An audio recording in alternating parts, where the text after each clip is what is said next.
Hi guys, welcome to Tech Campus YouTube channel. Hope you are all doing great and having a great day. Today I'm going to discuss about operating system. Again, I'm reiterating here that I'm not going to cover in-depth knowledge about operating system here, but my intention is to highlight that it is very important to know about operating system before we start coding. Why to know about it? As a developer, understanding the functionality of operating system helps a great extent to design the application or a system in a better way.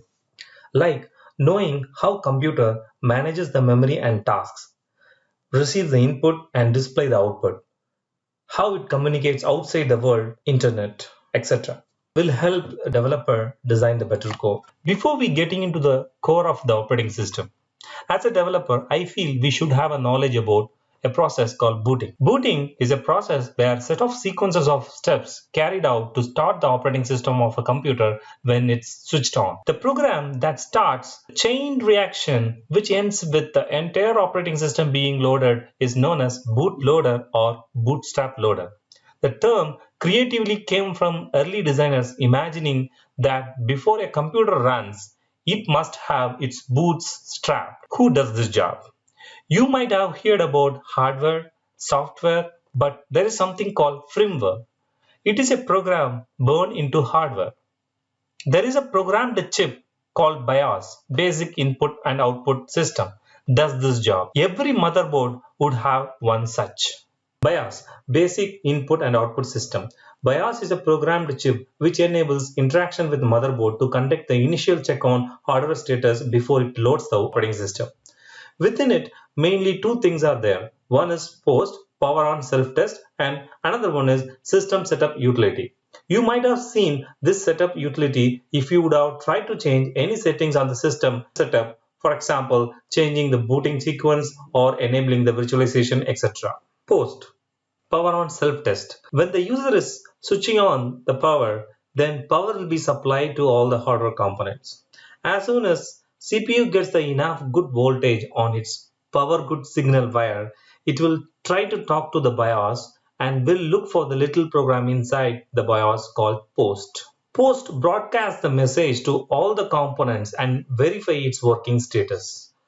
Post that, all the controllers goes for its own diagnostics and returns the response to the post module. If everything is okay, then computer boots up with starting beep sound. If there is an issue in the hardware, then you will get a beep sound which would indicate which hardware got failed. There are multiple distinct beep codes indicate the failure of different components like video, hard disk, etc. Let's see about the complete booting process. First, CPU runs an instruction in memory for the BIOS. That instruction contains a jump instruction that transfers to the BIOS startup program. BIOS program runs a power on self-test to check the devices that computer will rely on are functioning properly. Then BIOS goes through the configured boot sequence until it finds a device that is bootable. Once BIOS has found a bootable device, BIOS loads the boot sector and transfer execution to the boot sector. If the boot device is a hard drive, it will be a master boot record. The MBR code checks the partition table for the active partition. If one is found, then the MBR code loads that partition's boot sector and executes it. The boot sector is often operating system specific. However, in most operating systems, main functions is load and execute the operating system kernel, which continues startup of the operating system. Now, let's talk about what is operating system. An operating system is a system which acts as an interface between a user and the hardware. In a nutshell, an operating system is a software program which initializes and makes the entire system ready to serve the user needs. Without an operating system, user cannot gain or use the benefits of hardware like CPU, memory, monitor, printer, etc. It's a control system and controls input devices, output devices, memory devices, CPU, and user applications. Here, control means understanding the user input and allocating the memory and CPU time for the application and continuing the support till the application ends. and also accepting the requests from other applications in parallel, and monitoring the system health and performing necessary steps to keep the entire system up and running smoothly. Operating system overview. An operating system provides a platform on top of which other programs called applications can run. To support the user and run the applications, operating system has to set up the below things. Must have a module up and running to accept the input through the keyboard and mouse, etc. Must have a module up and running to process the input request of a user, which in turn requires OS to handle the memory, CPU, etc. Must have a module up and running to display the output through monitor, printer, etc. These modules are nothing but device drivers. To drive the bus and make it run, you need a driver who knows where to put the key, how to start, how to drive. Similar way, device drivers were developed with the knowledge of how to operate the specific device. Operating system, how it works.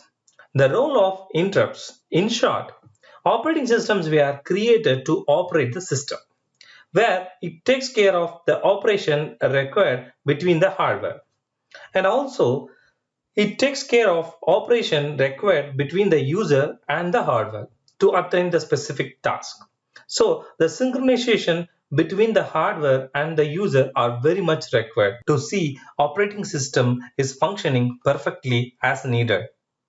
As we have learned in the previous videos, a computer can execute one thing at a time, but a user, we see multiple things happening. This behavior is achieved through the concept called interrupt handling, by which we feel that all the processes are running parallelly. Interrupts are signal sent to the CPU by the external devices, normally IO devices.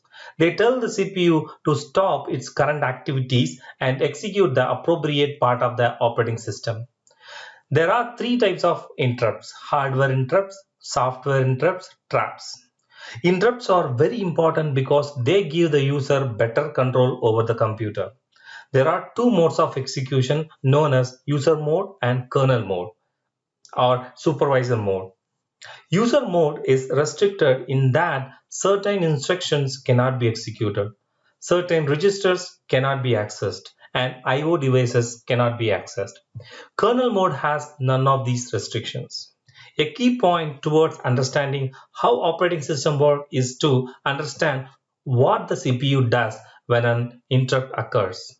The hardware of the CPU does the exact same thing for each interrupt, which is what allows operating systems to take a control away from the current running process. The switching of running process to execute a code from the OS kernel is called a context switching. There are more things to learn about the core part of operating system. There are so many other concepts like how memory is managed, what is virtual memory, and how the processes are managed, how the processes are allocated with the memory. There are so many things to learn, requesting you to have a look at the respective resources to gain the knowledge. Good sees, I have found these two YouTube videos are very good in explaining how operating system works. Requesting you to go through these two videos. Thank you so much for watching the video. I will get back to you with another set of videos.